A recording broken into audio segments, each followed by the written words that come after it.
전국연합학력평가 고등학교 3학년 동아시아사 여러분 반갑습니다. 이 3월 학평 해설 매년 해왔던 건데도 오늘따라 유난히 많이 기다렸고요. 정말 이상할 정도로 설레었고요. 여러분들 오늘 하루 어땠는지 참 궁금했던 그런 날입니다. 정말 무지하게 반갑습니다. 정선아입니다. 일상의 소중함에 대해서 어느 때보다 많이 느끼고 정말 절절하게 느끼고 있는 요즘이에요. 선생님은 지금 매일 학교에 출근을 하고 있는데 출근을 해서 점심이 되면 이제 선생님들 급식을 합니다. 이 급식 장면을 보면 부서 선생님들끼리 쭉 내려가서 마스크 쓰고 내려가서 손 소독하고 그리고 나서 다 한 줄로 벽을 바라보면서 먹어요. 대화 거의 없이요. 그러면서 점심시간에 같이 대화하면서 우리가 이렇게 4인 한상 이렇게 해서 같이 밥을 먹었던 것도 굉장히 감사하고 몇 반 누구는 어때요? 그 반이 분위기가 좋네, 어떻네, 올해 고3 너무 이쁘다. 이런 얘기를 하면서 우리가 학교 생활을 할 수 있었던 게 너무나 축복이고 감사했구나 라는 생각을 해요. 오늘 아침 일찍부터 고등학교 3학년 선생님들을 시작으로 해서 시험지 포장한 거를 학부모님들과 학생들에게 나눠주는 그 장면을 보면서 우리가 한 교실에서 함께 촘촘히 모여 앉아 막 긴장하면서 같이 초콜릿 나눠 먹으면서 야 서로 화이팅 화이팅 하면서 같이 하루 아침 8시 좀 넘어서부터 오후 늦게까지 그 긴 과정을 함께 할 수 있었던 것이 얼마나 새삼스럽게 우리한테 일상이지만 감사했는지 그런 생각을 되게 많이 했어요. 십수년 동안 선생님으로 학생들을 가르치고 또 사실은 이 3월달 학평 늘 해설해 왔던 건데 올해는 와 이거 이러다가 이거 어떻게 못하는 거 아니야? 막 이러면서 몇 번의 연기 끝에 오늘 드디어 여러분들 손에 이제 이 시험지가 갔습니다.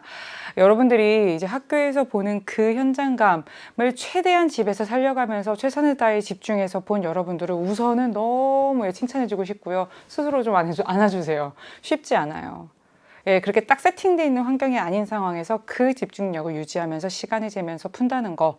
지금 3월달 시험은 시간 싸움은 절대 아닙니다. 하지만 그럼에도 불구하고 내가 그 긴장감을 갖고자 노력했다는 거 정말 대단한 일이고요. 특히 올해 고3이 된 친구들 굉장히 많이 당황하고 지금 굉장히 좀 불안해하는 친구들도 있고 연락도 굉장히 많이 와요. 그 친구들에게 이 시험이 그리고 지금 N수생들도 마찬가지죠.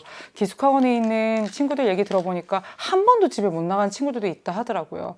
정말 그런 초유의 상황 속에서 여러분들이 오늘 이 시험 정말 수능 때처럼 초집중해서 여러분들의 실력 지금까지 겨울부터 긴 봄을 지내면서 여러분들이 쌓아왔던 실력들을 잘 발휘할 수 있었기를 진심으로 바라요.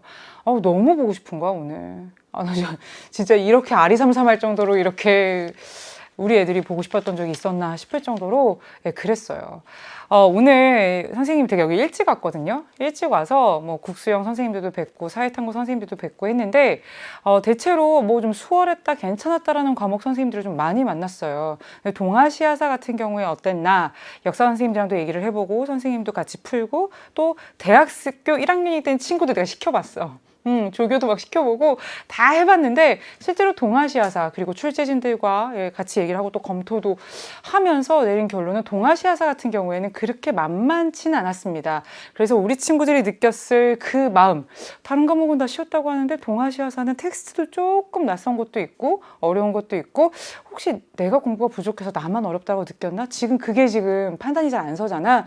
그래서 먼저 이 동아시아사 총평을 통해서 요번 서울특별시교육청 3월 동사에 대해서 여러분 좀 낱낱이 분석해 드리도록 하겠습니다. 우리 동사 계속 가족들 잘 달려가고 있죠. 이미 수능 개념 수능 특강 지금 온라인 계약까지 꽤 많은 시간이 좀 딜레이가 되면서 친구들이 벌써 수특 내용까지 들은 친구들이 대부분이에요. 그래서 이 올해 수능에서 동사를 몇 명이 볼지 우리는 모르지만 정말 거의 다 들어와 있는 게 EBS 수능 특강입니다. 여러분들 반드시 한 텀을 싹 돌리고 동아시아사 EBS와 함께 외롭지 않게 갔으면 좋겠어요. 시인 이상이 여동생에게 1936년에 쓴 편지가 있습니다. 그 편지의 문구가 이거예요. 이해 없는 세상에서 나만은 내 편인 것을 잊지 말라고. 1936년 이상이 여동생 오키에게 보낸 편지입니다. 예, 참 이해 없는 세상에서 또 어떻게 보면 되게 외로울 수 있는 여러분들의 이 수능 레이스에서 예, EBS 그리고 이 동아시아사에 우리 함께 하고 있는 이 동사 가족, 동사 패밀리 진짜 조금 남다르게 우리 되게 가족적이거든. 여러분들이 결코 혼자가 아니다라는 걸 꼭 느끼면서 같이 갔으면 좋겠어요. 네, 3월 학평 한 줄 평을 좀 하도록 하겠습니다. 2015 개정교육과정을 적용해서 출제한 첫 해입니다. 첫 학평이고요. 출제진들 진짜 굉장히 노력을 많이 한 시험입니다. 그래서 여러분들 개정교육과정, 이전 교육과정과 다른 것들도 다 반영을 해야 되면서도 이게 스타트이기 때문에 그 해 수능에도 사실 영향을 안 미칠 수가 없거든요. 정말 심혈을 기울여서 내가 진짜 봤어. 이제 피고름으로 진짜 연구하고 노력하는 그런 분들의 정말 애씀의 결실입니다. 그래서 문제가 참신한 문제들도 꽤 있어요. 사료들도 낯선 사료들도 있어요. 근데 그게 우리 친구들에게 조금 어려웠을 수도 있습니다. 그래서 꼭 해주고 싶은 말, 이거는 모든 동아시아사를 가르치는 현장의 여러 선생님들이 오늘 저에게 카톡으로 많이 보내줬던 얘기예요. 용기를 갖도록. 우리 동사하는 친구들에게 괜찮다, 잘하고 있다, 괜찮아. 수능 특강, 수능 개념 한 번 정도 아니면 온라인 수업을 통해 지금 하고 있어? 그럼 얘들아 용기 갖고 이 과목을 좋아하고 역사를 좋아한다면 용기 갖고 가라고 얘기 꼭 해주란 얘기를 정말 많은 선생님들이 하셨어요. 그 다음에 서울특별시교육청 3월 학평에 제가 다른 과목을 얘기할 수는 없지만 세사, 동사, 한국사 이 역사과 삼총사 과목들은요. 굉장히 품격과 격을 유지하는 그런 문제들을 출제합니다. 한국사 수능 난도보다 더 어려워요 하는 친구들도 있어요. 결코 만만하게 막 그냥 답이 깃발 들고 흔들게 그렇게 잘 내지 않아요. 굉장히 좋은 사료, 양질의 문제들을 내려고 애를 많이 씁니다. 근데 그게 학생들에게는 조금 어렵다라고 느낄 수 있거든요. 결코 쉽지는 않았지만 핵심 개념들을 출제한 것만큼은 명확해요. 막 저기서 막 이걸로 변별을 하고야 말겠다 막 틀려. 그게 아니야. 이거 너무 중요해. 율령에선 이거, 불교에선 이거. 현대사에서 민주화운동에선 탁탁. 그래서 실제로 중요한 것들이 나온 것만큼은 명확해요. 성리학 문제 나왔죠? 국가의 성리가 발전해서 맨날 나오는 진나라, 한나라, 흉노. 그중에 흉노 나왔죠? 나올 것들이 나왔어요. 다만 늘 뻔하게 보던 사료나 뻔하게 보던 자료가 아니라 자료에 신경을 많이 썼다라는 겁니다. 교육과정에서 다루는 필수 개념들을 지금 탑재하려고 되게도 애를 썼어요. 2009가 아니라 2015에서 좀 더 강조하고 있는 부분, 4종의 교과서에 들어가 있는 부분들을 벌써 3월부터 빠짐없이 출제하려고 노력하는 부분들이 있는데 그건 문항 해설에서 말씀드리도록 하겠습니다. 역시 마찬가지의 내용이고요. 수능 특강이나 수능 개념을 한 번 정도는 정리한 자들이라면 핵심 개념과 관련된 문제, 이번에 좀 어려운 문제가 3문항 정도 있었는데 그거 정도를 제외하고는 다 사실은 핵심 개념, 어려운 문제조차도 완전히 핵심 개념이거든요. 그래서 여러분들이 한 번 정도를 정리했다면 풀 수 있는 문제들이 꽤 됐었을 겁니다. 그러면 선생님이 자료실에도 이거 오늘 밤에 집에 가자마자 바로 올려줄 건데 뭐까지 했냐면 수능 특강 몇 강이고 어떤 주제가 나왔고 답지가 뭐인지까지예요. 이거를 지금 총평의 이 화면을 통해서 다 숙지할 생각을 하라는 게 아니야. 선생님이 3월달 동아시아사를 본 우리 진짜 그 가족들, 대군들을 위해서 최정예 우리 용사들을 위해서 자료실에다가 선생님 PDF로 이거 올려놨거든. 수능 특강 몇 단원인지야. 수능 특강 단원 목차로 딱 준비했고 그럼 공부할 때 훨씬 도움이 되겠지. 그 다음에 주제 뭐 나왔는지. 그 다음에 답지에 뭐가 핵심 개념인지 다 우리가 지금까지 했던 중요한 내용들을 위주로 지금 구성이 돼 있다는 거 보이고요. 보면 알겠지만 실제로 1강부터 12강까지 거의 수능과 비슷할 정도로 단원별로 안배를 해가면서 출제를 한 게 당연한 특징이었고요. 특히 4강의 양이 굉장히 많습니다. 한 3챕터 정도로 되는데 그 챕터는 그만큼 이번에 목차를 많이 줄였기 때문에 그 안에서 나올 수 있는 것들이 좀 골고루 분배가 되어서 나왔습니다. 5번 문제 굉장히 어려웠는데요. 우리 친구들이 조금 어렵다라고 느꼈을 겁니다. 국제관계의 다원화에서 북방민족의 성장과 관련해서 거란, 요 나라에 대한 얘기가 나왔는데요. 이때 한번 직접 우리가 한번 해결해 보도록 하겠습니다.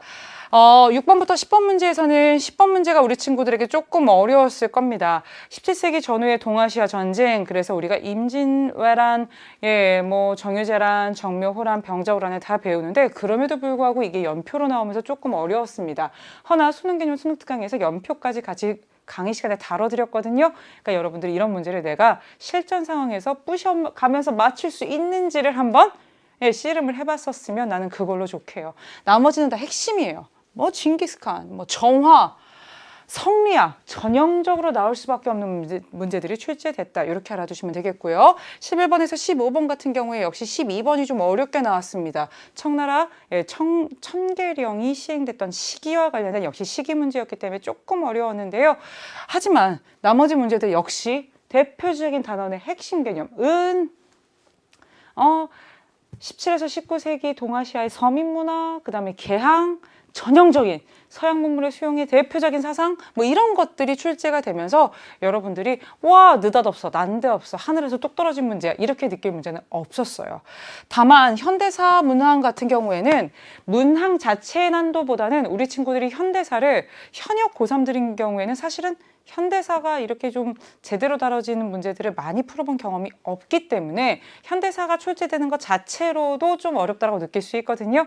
그 정도의 불편함이지 사실 이 문제 자체가 엄청나게 과하게 어렵진 않습니다. 특히 20번 문제는 한국사의 1987년 6월 민주항쟁 문제를 그대로 핵심 개념을 갖고 왔기 때문에 여러분들이 처음 들어봐요 는 아니지만 현대사에 낯섦이 있을 수 있었다. 이 정도 얘기할 수 있겠습니다. 그래서 5번, 10번, 12번 정도에서 여러분들이 조금 어렵다라고 느꼈으면 맞아요. 나만 그렇게 느낀 거 아닌 거 맞고요. 전반적으로 사료의 양이라던가 자료의 양이라던가 이런 것들이 결코 시험 문제를 빨리 풀어서 제낄 수 있는 그런 시험은 아니었어요.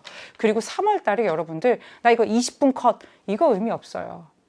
이게 성리학인지를 명확하게 알고 이게 일본의 다이어 율령인지를 명확하게 아는 것 그게 포인트지.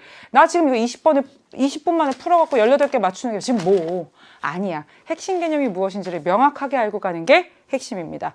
못 봤다고 괴로워할 거 없고요. 나 수능 개념 한 번 했는데 나 왜 몰라? 아직 문제 많이 안 풀어봐서 그래요. 괜찮아요. 그러니까 여러분들 핵심 개념 오늘도 마찬가지예요. 문제 20개 쫙 풀고 선생님이 그때그때마다 내용 정리해 드릴 건데 그거 가지고 내가 지금 명확하게 그게 설명할 수 없다. 그러면 수능특강 페이지를 피고 그 개념을 확실하게 숙지할 것. 그래야 4월달 모의고사 6월 모평에서 여러분들은 그 문제를 맞출 수 있고요. 그래야 수능날 맞출 수 있습니다. 그것만 약속하고 우리 1번부터 바로 같이 시작하도록 하겠습니다.